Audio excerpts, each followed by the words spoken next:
they're off.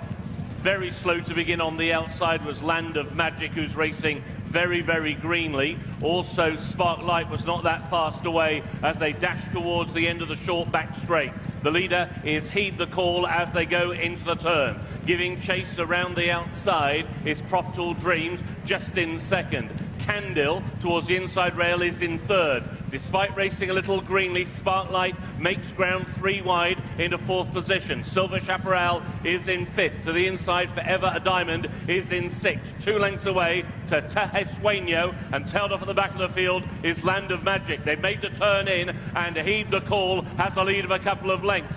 2, Sparklight on the outside, trying to stay on in second. Rallying to the inside, Candle, and on that one's outside, Profitable Dreams. They're well inside the final half furlong, and it is Heed the Call who is going clear on the run to the line. It is Heed the Call in front. Another 2-year-old winner for Archie Watson with Holly Doyle aboard. Heed the Call wins. In second, a really notebook run from Sparklight, and then towards the inside, Candle.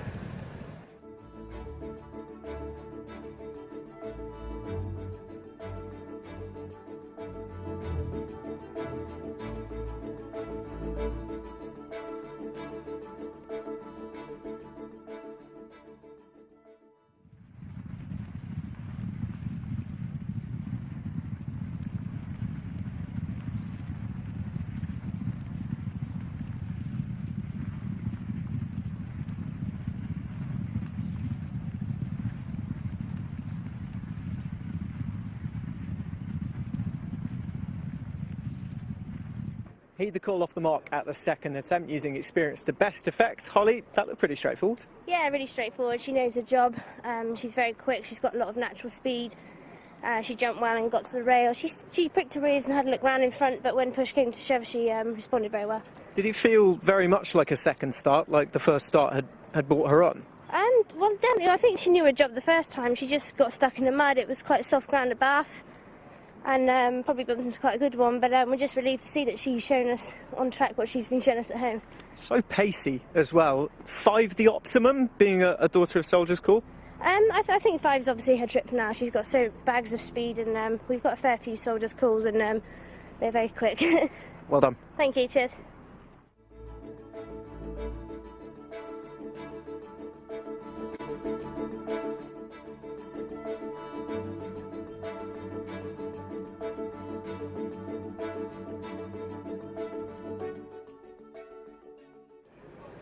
And they're off.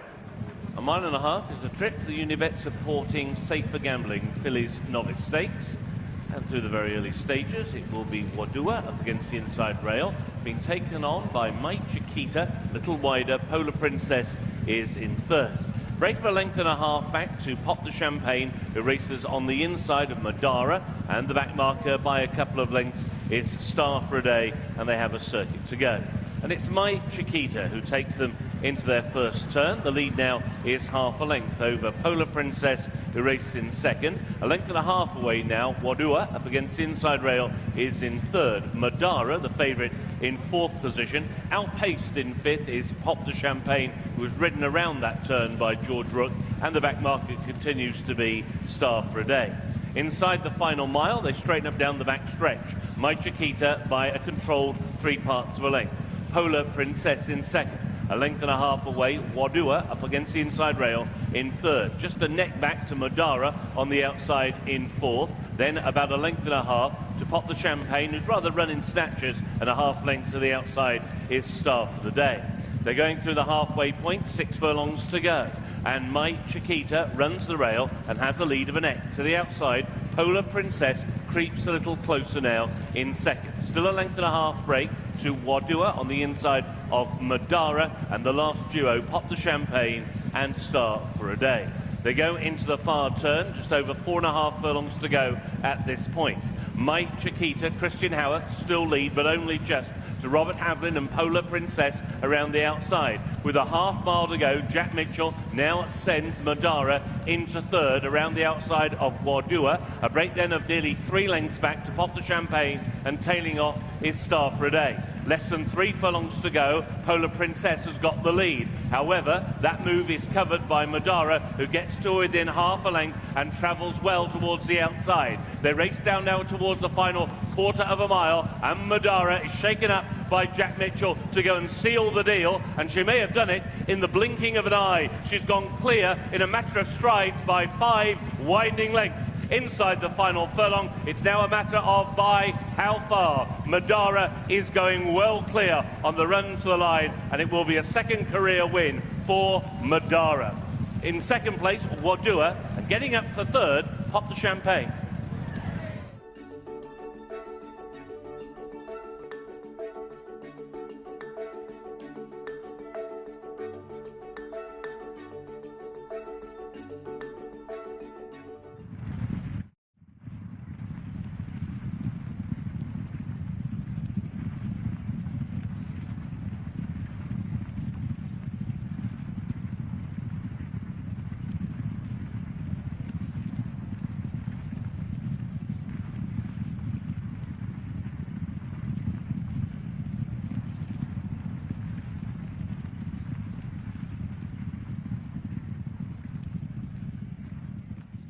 Jack, well done.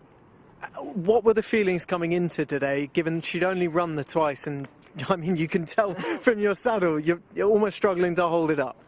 I thought, I'm actually a bit speechless, to be fair, because she's always been a nice filly at home, and the guys, you know, Alan Rutter rides her every day, and he was so complimentary coming up to this run.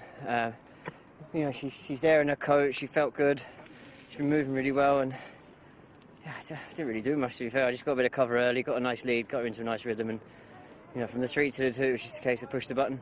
I let her off a bit more just because I wanted to know if she had a race, because I would have done that very easy, and it's a bit more like a bit of work at home, but I think she'll be very special.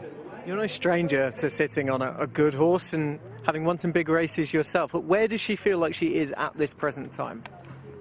She feels very good.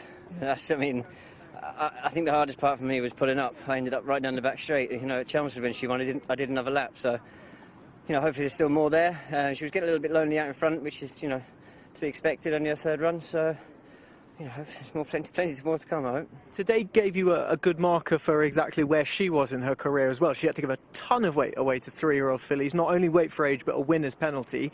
Some good horses have taken this race in the last 2 years. They've gone on to listed honours. Does she feel pattern class? Oh, 100%, yeah. You won't see her in handicaps. But yeah, I think that probably upgrades the performance with the 10 stone 9 in her back. Well done. Thanks.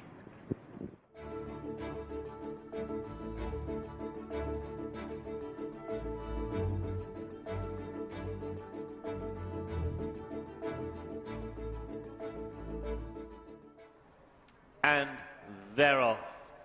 Fast away was 4 a day, Not So Tea Garden, and also just a step slow away was Luna Queen, who'd been standing in the gates for quite some time. Star Song now whips around the outside and will claim the lead as they go into the turn. And it is Star Song who now opens up a break of 2 lengths over 4 a day in second. Company Minx is in third. Twavali is in 4th position. Tea Garden is in 5th, and slightly outrun at the back of the field is Luna Queen. They're on the turn towards a halfway point, and Star Song and Theo Ladd have an advantage of 2 lengths over 4 a day, and Ross Coakley racing in second. The outside Company Minx is in third. Twavali is covered up towards the inside, and then out a little wider is Tea Garden, and ridden along at the back of the field is Luna Queen. Racing down towards the final quarter of a mile. Star Song now being ridden along in front. The lead is still just over a length. It's 4 a day who challenges towards the near side. Twavali is also challenging towards the far side rail. Inside the final furlong, 4 a day now goes on and asserts by 2 lengths, and it's 4 a day pulling clear of Star Song in second and racing up towards the line. It is 4 a day who wins. Star Song held on for second, and in third Twavali.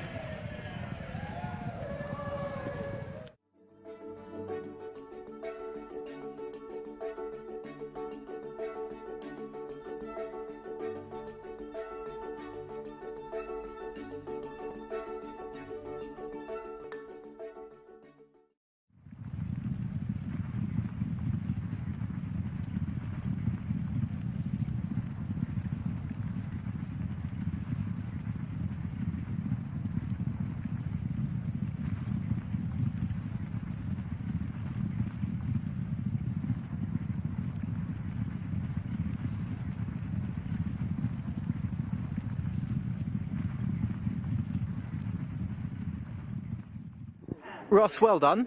It looked tactically like you'd be able to get the lead from stall 1, but happy to take a lead. Yeah, I think we discussed beforehand that we were happy to go with. Obviously, sometimes small fields, it can be a bit kind of, you know, everyone looking at each other and a bit tactical, and she's a very straightforward filly, so we kind of said beforehand if there was nothing going, we'll amble away in front, but equally, I think plan A was to get a lead, and it worked out well. You know, we got a nice toe into the race, and just a case of trying to hang on throughout that extra furlong, but when I've asked her, she's picked up well and put it to bed nicely. This is only the third time that she's gone over 6 furlongs. The other 2 times there were excuses. Were there still doubts about that extra furlong? I suppose there's always, if the race was 5, they probably would have been a bit more confident off her mark. But and the race it looked a good opportunity. But riding the race, I thought she nearly appreciated the 6. I thought she travelled really well at it, and albeit we had a very smooth trip into it, we had no hassle where we were, and it was like a bit of work from my point of view. I thought personally it rode like she enjoyed the 6, and it's certainly something I'd be thinking going forward I'd be quite happy to stick with. Certainly nice to have options. Well done, Ross. Thank you very much. Thank you.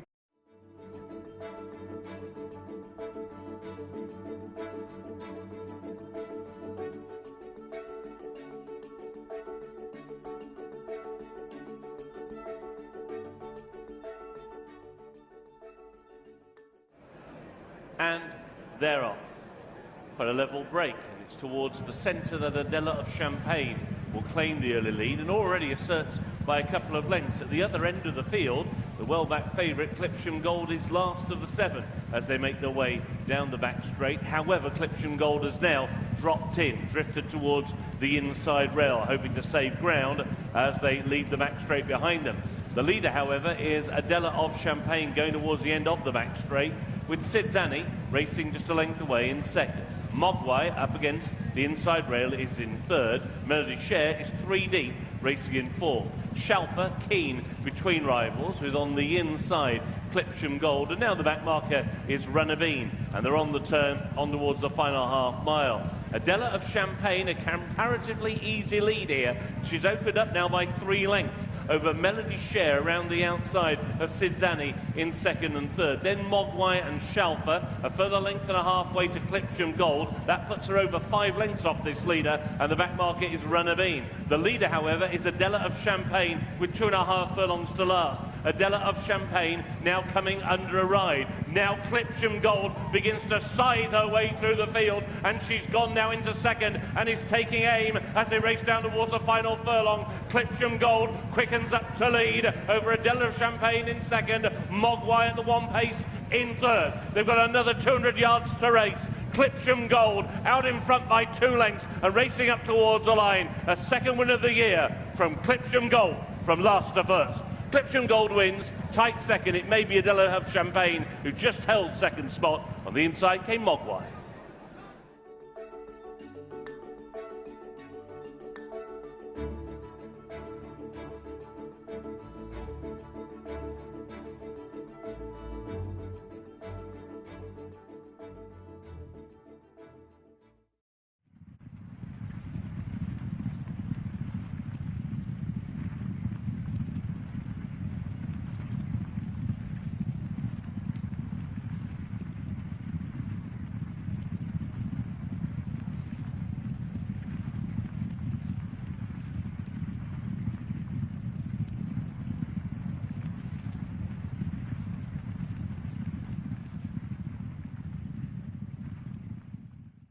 Well done. That was all worked out perfectly. Probably better than last time? Yeah, I haven't ridden her since last year, but she's been consistent, and when races go right for her, she's well able to get the job done. It probably didn't quite go to suit her last time, but today was a muddling race. We were drawn out, and she did have to get cover on her, but I was quite concerned that Benoit was getting quite an easy lead up front, and was a bit concerned he might have slipped us, but I was pleasantly surprised how easy I found my filly getting into the race at the bottom of the straight, and no, she's taken them apart late. She did. She noticeably went through the race really, really nicely. What do you think there could be to come with her? Do you think stick at this kind of test for now and just see how far she can go up the grades? I'd say so. She's already come a long way, but she's just a real fun fun filly. She always turns up. She's quite busy, and they've got to grip to that at home, and whatever they do with her at home seems to keep her sweet, and no, it gives Mr. Morley plenty of fun. Feels like we haven't got to the bottom of Hickory yet. Things didn't work out for him last time. How do you feel about his chances coming up? Yeah, back to Kempton is a big positive. I still thought it was a decent run behind Zip. Zip's in form and was probably better suited to the track than we were last time at Southall, but no, we're hoping he can get back to winning ways. Was there anything you learnt from him last time that you didn't learn from him in the 3 wins prior? Probably that the track was maybe a little bit quick from there, underfoot. Although the Peter is a nice surface, it can definitely ride a little bit quicker than here. So maybe that was probably the biggest thing we took from it. Best of luck with him, and well done. Thank you. Cheers.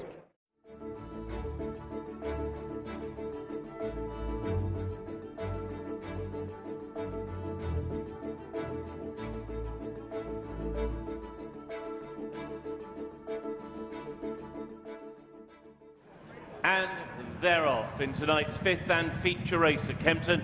The Unibet 3 Uniboosts per day handicap, racing over 7 furlongs, the winner of 15 races at Kempton during their careers. And it is Satin Stake on the outside of American Star, who are the first 2, and the early pace is generous. On the outside is Cry Havoc, racing on the outside of the grey Soar Above. The favourites covered up on the inside, Hickory, and in his slipstream is SPECIALE as they leave the back straight behind them, and they dash on towards the final half mile. American Star leads by a half length too. Satin Stake around the outside, racing in second. Cry Havoc a wide trip. Hickory up against the fence. Then there's a break of a length.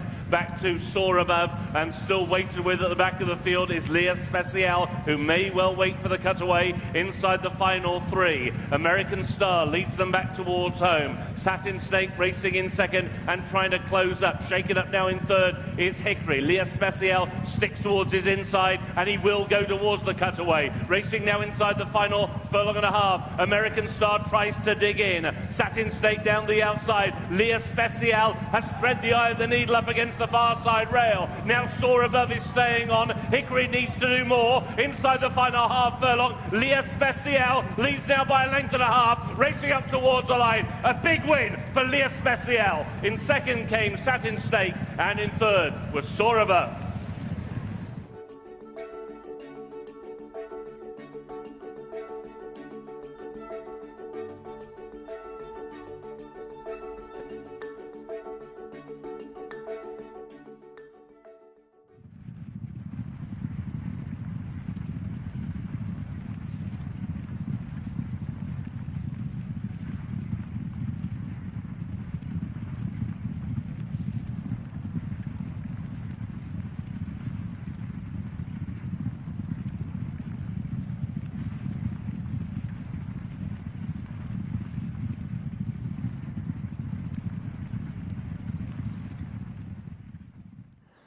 Talk to me about this horse's progression, because he's come back as a gelding. You rode him for the win this time in October, last time. What were the differences between himself then and now? Not a lot, really. He's given me the same feel. He's obviously got the same attitude. Very genuine horse.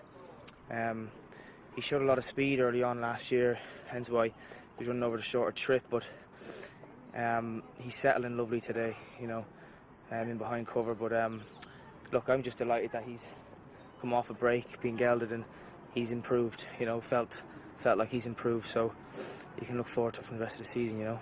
Race looked like it panned out quite well as well. You were able to switch him off at the back. There was a generous enough pace, as Mark said in commentary.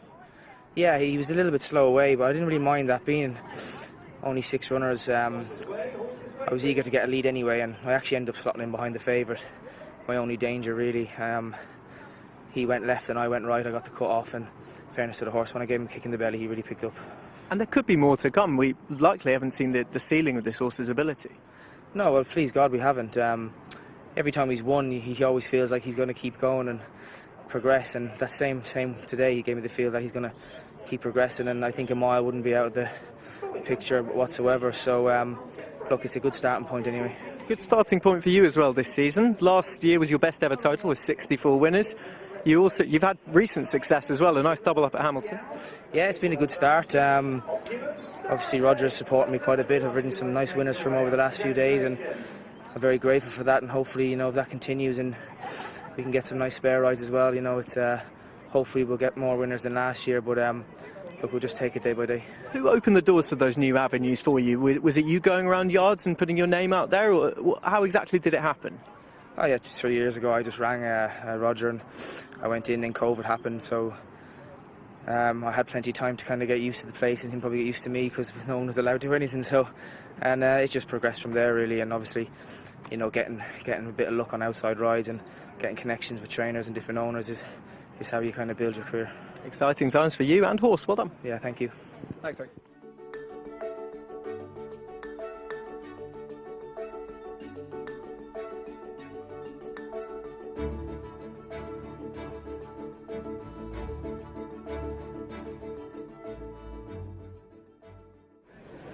And they're off.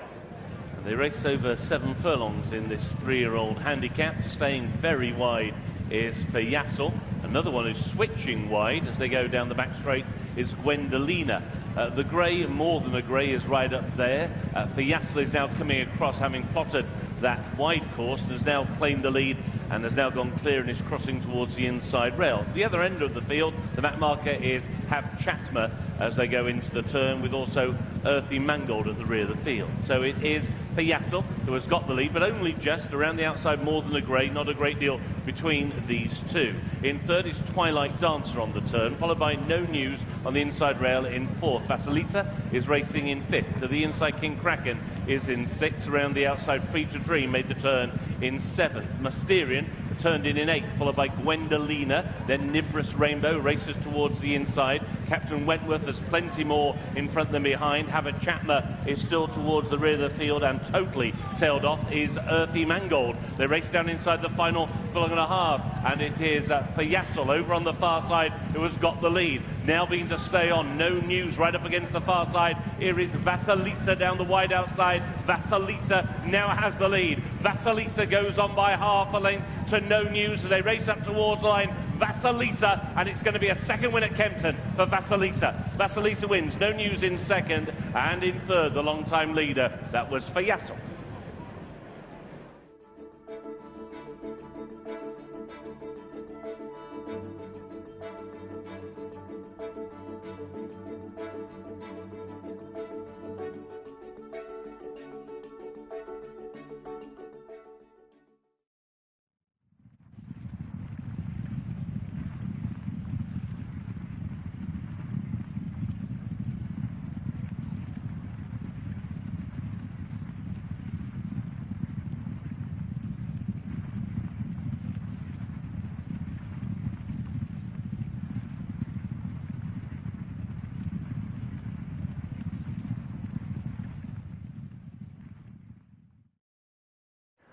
You look fairly confident in the finish. Was that the case? Yeah, you know, she's travelled through the race nicely, and then as we turned into the straight, I thought I had plenty of horse under me, so I've kicked on, and then once she's got there, she was never gonna stop, never gonna get past. So it was quite a simple ride, really.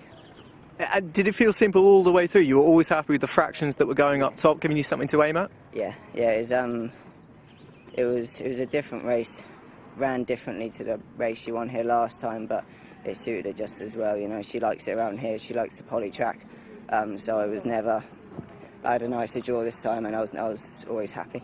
And happier times than Doncaster last time, where she ran into trouble. Well, I ran her into trouble really, so thank God I didn't cause any damage to her. But she came out the race fine, so I've learned from that, and she's back to winning. Lessons that you need to learn, and clearly lessons that you're taking on board. You already surpassed last season's win total. Yeah. I think that's your 13th winner. You must be delighted. Yeah, I've gotten a lot of support from my boss and other people, and it's kind of taken off a bit over the winter. So, you know, you have to learn from your mistakes, otherwise you won't be a jockey for very long, would you? But no, it's gone well so far this year. Well done so far, and well done here. Thank you very much. Cheers.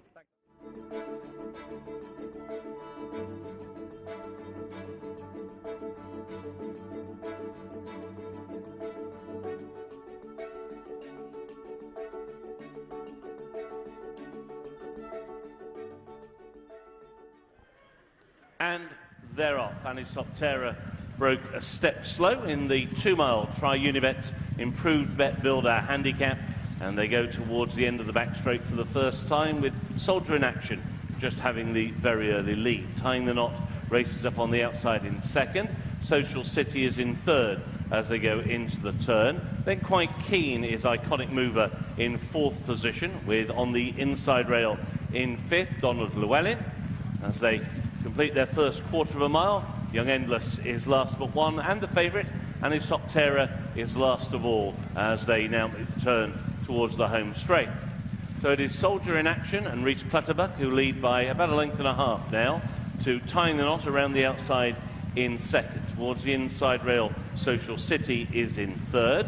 Iconic Mover in fourth as they come up the home straight for the first time. They now have a mile and a half ahead of them. Donald Llewellyn, 2-times course winner, is racing in fifth position, followed by Young Endless, and the 3-times course and distance winner, ANISOPTERA, is still at the back of the field. On towards the final mile and 3, and it is Soldier in Action who still leads the way. On the outside, Tying the Knot, racing in second. Social City is in third, Iconic Mover in fourth. Donald Llewellyn in fifth. Young Endless is in sixth, and with the lap ahead of them, ANISOPTERA is still at the back of the field under restraint and is racing around about 5 lengths off the leader, who continues to be Soldier in Action as they take the second of their 3 turns. This will carry them towards the halfway point and the final mile, and it is Soldier in Action who leads the way. In second place is Tying the Knot, just urged to get a little closer now, reducing that lead to only 3/4 of a length. Just over a length back to Social City in third, then 2 lengths away, Iconic Mover is in fourth. The neck to the inside is Donald Llewellyn, and still a further 2.5 lengths to Young Endless up on the outside of ANISOPTERA. So now they're racing inside the final 6.5 furlongs. Soldier in Action on the inside. The lead now reduced to only a neck by Tying the Knot in second place. Ridden along in third is Social City, the first one to significantly come off the bit, ridden there by Luke Morris as they went through the final 3/4 of a mile. Then towards the outside is Iconic Mover, and they're now about to move towards the turn out of the back straight.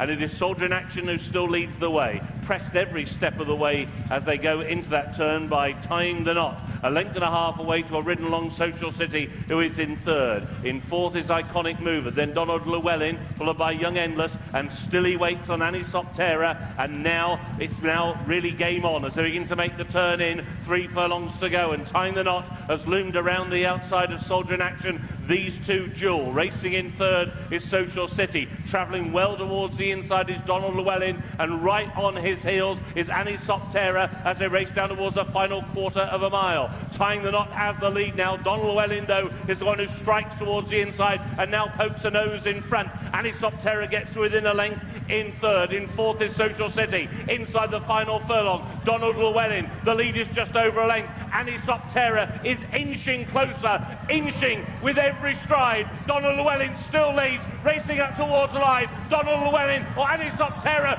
too close to call in a head bob for the nightcap. It might be Donald Llewellyn, it could be ANISOPTERA. Close.